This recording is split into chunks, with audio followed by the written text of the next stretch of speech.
जिंदगी के लिए संघर्ष करे। ईश्वर ने कहा, कोई ऐसा चाहिए जिसका दिल सेवा से भरा हो, जो रोज 24 घंटे काम करने के लिए खुशी से तैयार रहे।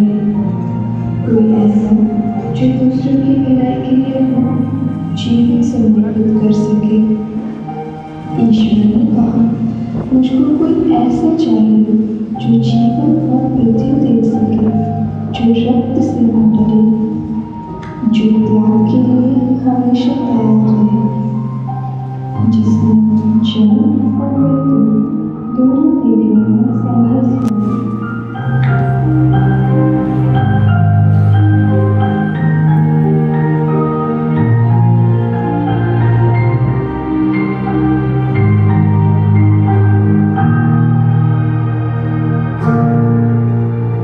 भरोसा दिलाए जीता जाता है।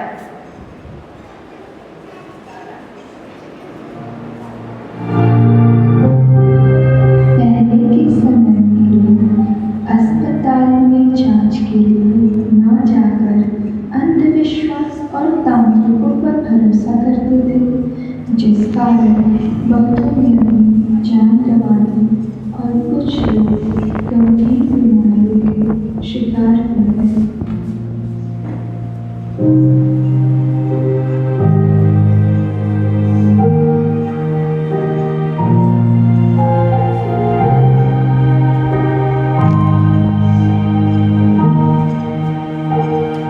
इन्हीं मुश्किलों के बीच 12 मई सन 1820 को फ्लोरेंस नाइटिंगेल का जन्म इटली के फ्लोरेंस शहर में होता है।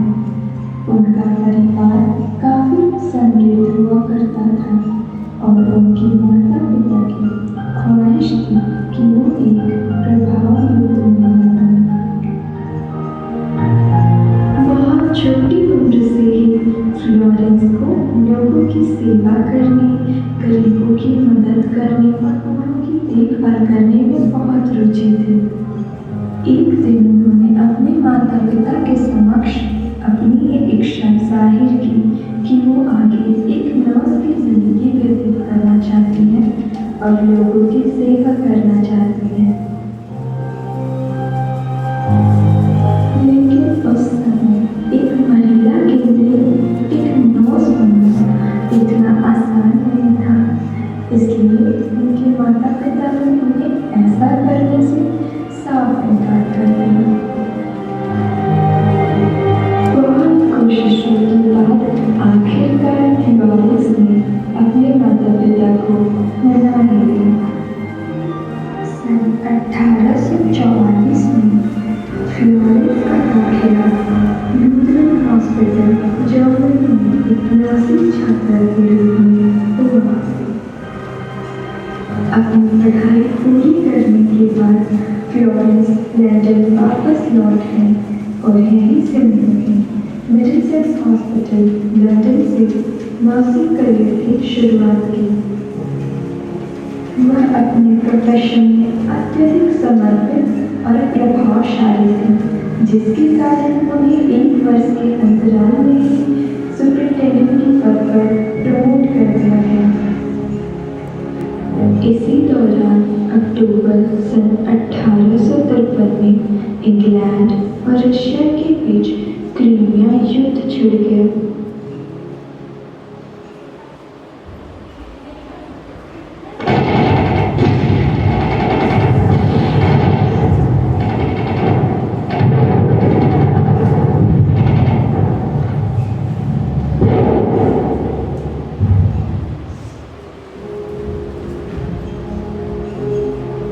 जिससे बड़े पैमाने पर सैनिक हताहत और घायल हो जाते हैं। घायल सैनिकों को विभिन्न मिलिट्री बेस कैंप में ले जाया जा रहा था, लेकिन इंग्लैंड अपने घायल सैनिकों को लेकर काफी परेशान था।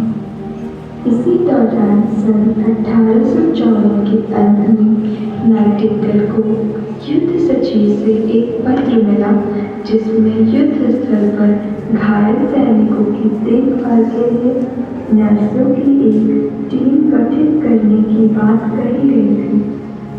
नाइटिंगेल ने 24 नर्सों की एक टीम इकट्ठी की और उनके साथ टर्की चली गई जहां उनकी ड्यूटी लगाई गई थी।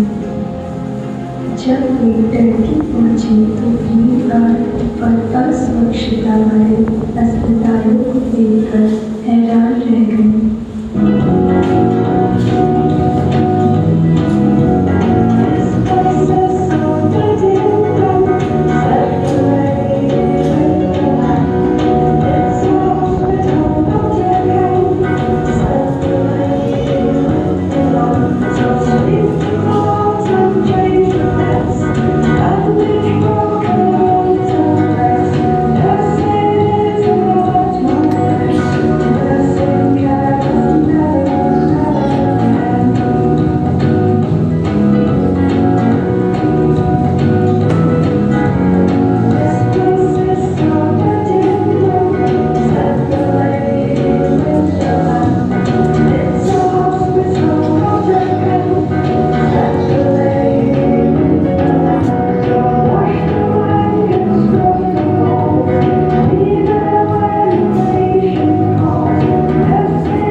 उनके प्रयासों, ज्ञान और समझदारी से सैनिकों की मौत की संख्या में 2 से गिरावट आने लगी। जब वो लंदन वापस आए तो उनका भव्य स्वागत किया गया और रानी ने उन्हें एक उत्कीर्ष भेंट करते हुए उनके काम को पुरस्कृत किया, जिसे बाद में नाइटिंगेल ने कहा गया। इसी के साथ उन्हें 2,50,000 की नकद राशि भी मिली, जिसका उपयोग उन्होंने आगे के स्वास्थ्य कार्यों में करने का निर्णय लिया।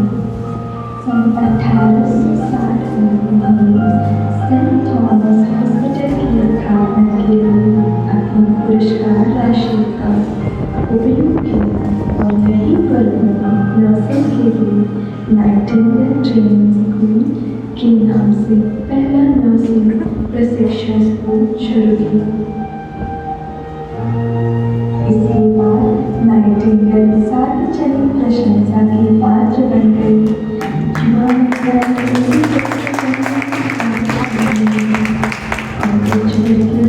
ट्रेनिंग स्कूल में दाखिला लेने लगे। नाइटिंगेल की बदौलत नर्सिंग पेशे को उज्ज्वल द्वारा तिरस्कृत नहीं किया गया, बल्कि इसे सम्मानजनक पेशे के रूप में देखा जाने लगा।